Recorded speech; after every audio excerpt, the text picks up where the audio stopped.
जय श्री कृष्ण। और पितृपक्ष में पितरों के प्रति जो इस संसार को छोड़कर चले गए हैं, उनको हमारा भक्तिपूर्ण नमन। और उनसे प्रार्थना है कि इस धरती पर सभी के ऊपर वो फूलों की वर्षा करें और सभी के परिवारों को वह आने वाले समय में कष्टों से उनकी रक्षा करें और उनको सुख समृद्धि प्रदान करें। तो पितरों के प्रति 5 दिन से लगातार हम कोई ना कोई एक कथा को लेकर के सबके सामने उस कथा का उजागर करते हैं और पितृपक्ष के महत्व को लोगों के सामने प्रकट कर रहे हैं।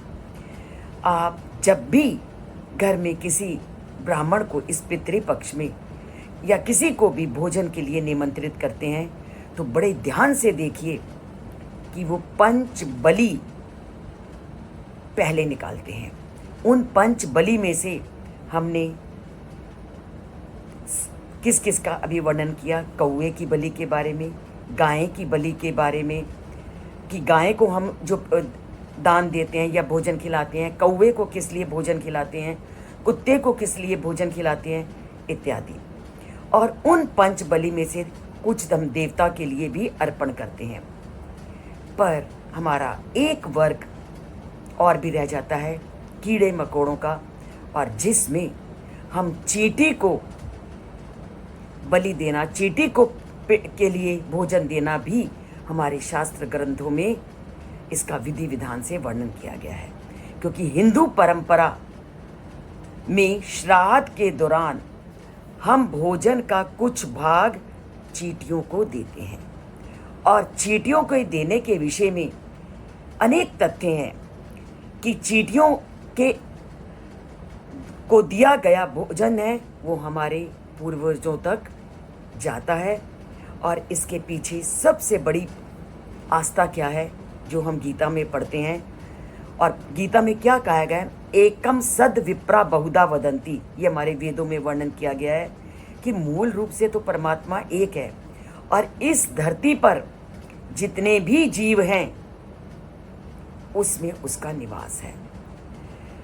जब सब जीवों में उसका निवास है तो पशु पक्षियों में हमने पिंड दान का वर्णन कर लिया, तो कीड़े मकोड़े पीछे क्यों रहें। तो हमारे ग्रंथ कहते हैं कि कीड़े मकोड़ों में हमें चींटी को भोजन ज़रूर प्रदान करना चाहिए, क्योंकि चींटी को दिया गया भोजन भी पूरे इस जाति के लोगों तक पहुंचता है। क्योंकि चींटी का हमारी संस्कृति में बहुत महत्व है और ऐसा माना जाता है कि अगर हमने चींटी को भोजन करवा दिया तो वह भोजन हमारे पितरों तक वह खाद्य सामग्री के रूप में पहुंच जाता है। और ऐसा भी हमारे ग्रंथों में वर्णन मिलता है कि चींटियां पितरों की आत्माओं का प्रतीक है। और ऐसा क्यों माना गया कि चींटियों में भी पितरों की आत्मा है, और इसलिए उनके प्रति श्रद्धांजलि व्यक्त करने के लिए हमें चींटियों को भोजन देना चाहिए। ऐसा हमारे धर्म ग्रंथों में वर्णित है। इसके पीछे क्या कथा है? इसके पीछे ये कथा है कि जब प्रहलाद के पिता हिरण्यकश्यप प्रहलाद का वध करने लगे थे, और वध के समय प्रहलाद ने अपने देवता का स्मरण किया, और उन्होंने देवता का स्मरण कर जैसे ही प्रहलाद ने देवता का स्मरण किया तो उनको चींटी के अंदर विष्णु भगवान दिखाई दिए। उस दिन से चींटी के महत्व को धरती पर स्वीकार किया जाने लगा और ये माना जाने लगा कि चींटी भी उस नारायण का, उस विष्णु का एक प्रतिरूप है। तो जब से प्रहलाद ने चींटी में उस नारायण, उस विष्णु के दर्शन किए, तब से चींटी को भी बलि पितृपक्ष के दिन हम एक श्रद्धा के रूप में उसको खाने के रूप में एक पत्तल में प्रसाद डाल करके उसके बिल के आसपास रख देते हैं, ताकि वह उस भोजन को ग्रहण करके उस भोजन को हमारे पितरों तक पहुंचा सके, या जो जिस भावना से उस कार्य को कर रहे हैं उसकी उस भावना को वह पितरों के माध्यम से पूरा करें। ये तो था इसका धार्मिक महत्व। अब चींटियां हमें अनेक प्रकार की सीख देती हैं। कभी आपने चींटी को चलते देखा?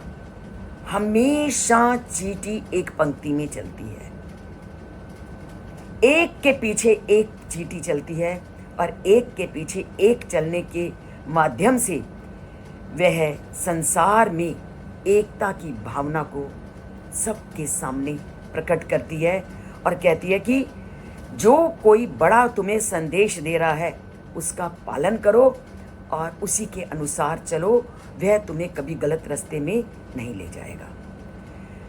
तो चींटी लोगों में मिल करके चलने की भावना का संकेत देती है और धरती में सबको मिलकर रहने के लिए प्रेरित करती है। और दूसरा, संसार में चींटी ही है एक जो सबसे ज़्यादा परिश्रम करती है।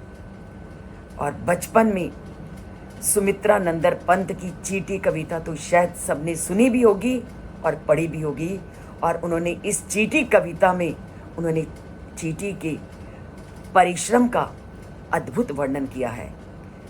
दिन रात चलती रहती है, दिन रात परिश्रम में रत रहती है और अपने लिए मनुष्य की तरह वर्तमान जीवन में चलाने के लिए भी पूरी बंदोबस्त करती है और भविष्य के लिए भी वह पूरा बंदोबस्त करके रखती है। तो अनेक संदेश, कठिन परिश्रम का संदेश देती है चींटी हमें, और जीवन को सुव्यवस्थित रूप से चलाने का संकेत हमें देती है कि, और तीसरा देती है एक साथ मिलकर के चलो। तो विभिन्न संदेशों को अपने अंदर चींटी संजोए हुए है। ये है चींटी का समाज के लिए उपदेश। और आध्यात्मिक उपदेश क्या है कि इसके अंदर भगवान का निवास है और भगवान अपने भक्तों की प्रतिपल रक्षा करता है। अगर चींटी की पूजा की जाए तो पूजा कभी भी निरर्थक नहीं जाती। और वैदिक मान्यता के अनुसार देवता के रूप में मूल शक्ति सृष्टि के सभी तत्वों में विद्यमान है। एक ही चेतना सभी तत्वों में है, सभी प्राणियों में है, सभी कीट मकोड़ों में है। और यही चेतना जैसे अग्नि के हर अंगारे में आग है, उसी प्रकार इस धरती पर रहने वाले, चाहे हम पक्षी लें, चाहे हम पशु लें, चाहे हम कीड़ मकोड़े लें, सभी में उस परमात्मा का अंश है। इसलिए इस धरती पे रहने वाले सभी जीवों के प्रति हमें प्रेम का और उनके विनाश का कारण नहीं बनना, क्योंकि एको देवा सर्वभूतेषु गूढ़ा, कि एक परमात्मा सब जीवों में है और सभी जीव उनकी संतान हैं। इसलिए इस धरती पे रहने वाले किसी भी प्राणी के साथ बुरा व्यवहार ना करो, चाहे वो चींटी ही क्यों ना हो। और सबसे बड़ा सीख हमें जो चींटी देती है वो सही दिशा में चलने की क्षमता और सोच को विकसित करती है, क्योंकि वैज्ञानिकों ने इस बात को सिद्ध किया है कि चींटी कभी भी अपने रास्ते को नहीं भूलती। उसने जिस रास्ते पर जाना है वो उस रास्ते पर जाती है।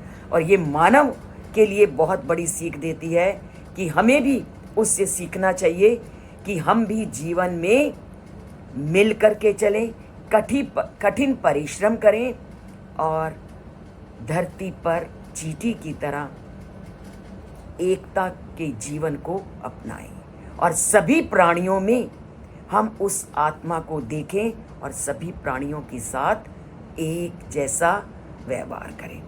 इसीलिए श्राद्ध के दिनों में जहाँ उन्होंने कौवे का वर्णन किया, जहाँ उन्होंने कुत्ते का वर्णन किया, गाय का वर्णन किया, तो कीट मकोड़ों के माध्यम से उन्होंने चींटी को अन्न दान देने का वर्णन किया, क्योंकि चींटी परमात्मा का ही एक अंश है।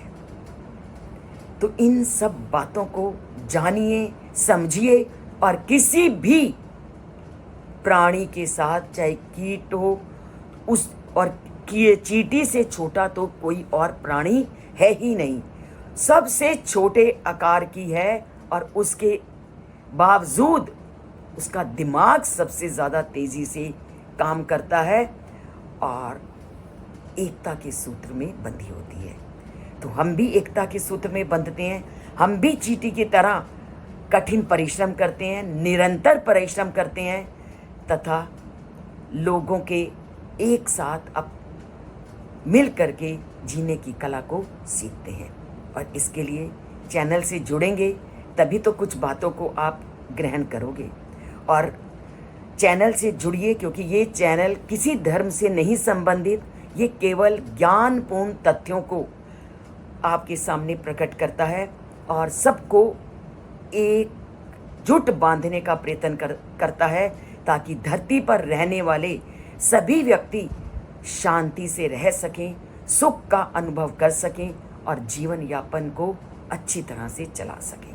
तो चलाते हैं जीवन को अच्छी तरह से इस चैनल से जुड़ के और लाइक का बटन दबा करके। मैं कुछ नहीं आपसे मांगती, केवल यही कहती हूँ कि पसंद आए तो लाइक तो कर ही दीजिए, क्योंकि इससे थोड़ा बहुत तो उत्साह बढ़ता ही है। पर मैं इन बातों में यद्यपि विश्वास नहीं करती, परंतु प्रतिदिन कार्य करने के लिए थोड़ी सी ऊर्जा की तो आवश्यकता सभी को होती है। तो आपके इस अंगूठा दबाने से मेरी ऊर्जा शक्ति अगर 10% मेरे में है तो 100% हो जाती है। इसीलिए मैं आपसे कहती हूँ कि ज़रूर अंगूठा दबाइए और अपनी भावनाओं को व्यक्त कीजिए। जय श्री कृष्ण।